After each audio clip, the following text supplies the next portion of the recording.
अब यहाँ एक डर सामने आएगा।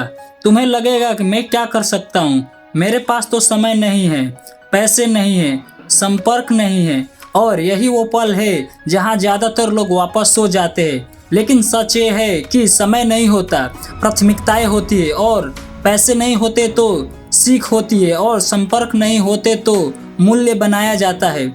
अमीर बनने वाला कर्मचारी पहले मूल्य बनाता है, फिर पैसा अपने आप रास्ता ढूंढ लेता है। और याद रखना, नौकरी तुम्हें हर महीने पैसा देती है, लेकिन तुम्हारी सोच तुम्हें पूरी जिंदगी का मूल्य देती है। अगर तुम आज भी सिर्फ प्रमोशन का इंतजार कर रहे हो तो तुम किसी और के निर्णय पर अपना भविष्य रख रहे हो। और जो अपना भविष्य किसी और के हाथ में देता है वो अमीर नहीं बनता है, वो बस सुरक्षित रहता है। और सुरक्षा और आज़ादी कभी दोस्त नहीं होते। अब खुद से यह सवाल पूछो, बच्चों को सिखाना चाहोगे? अगर जवाब नहीं है तो समझ लो, तुम्हें सिर्फ ज़्यादा पैसे नहीं, ज़्यादा साहस की ज़रूरत है।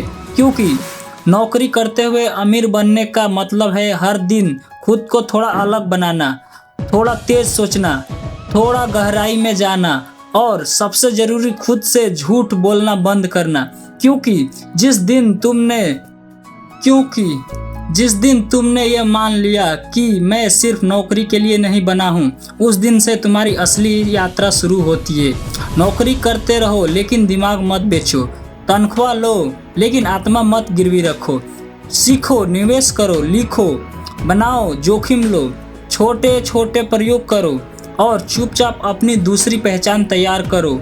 क्योंकि अमीर बनने वाला कर्मचारी वही होता है जिसके पास एक नहीं, कई सोच के रास्ते होते हैं। और एक दिन जब तुम्हारी बनाई हुई पहचान तुम्हारी नौकरी से बड़ी हो जाती है तो तुम नौकरी छोड़ते नहीं, नौकरी खुद तुम्हें छोड़ देती है।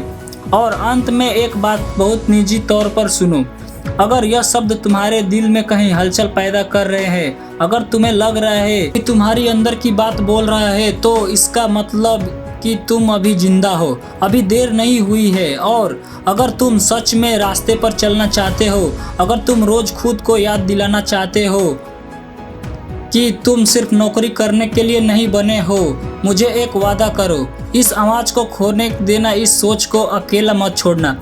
मेरे चैनल को सब्सक्राइब करो ताकि जब भी तुम थक जाओ, जब भी तुम डगमगाओ, ये आवाज़ फिर से तुम्हें जगा सके। ये कोई मार्केटिंग नहीं है, ये एक इंसान की दूसरे इंसान से सीधी अपील है। क्योंकि जागे हुए लोग अगर साथ नहीं आए तो सोए हुए सिस्टम हमेशा जीतते रहेंगे। फैसला तुम्हारा है। धन्यवाद।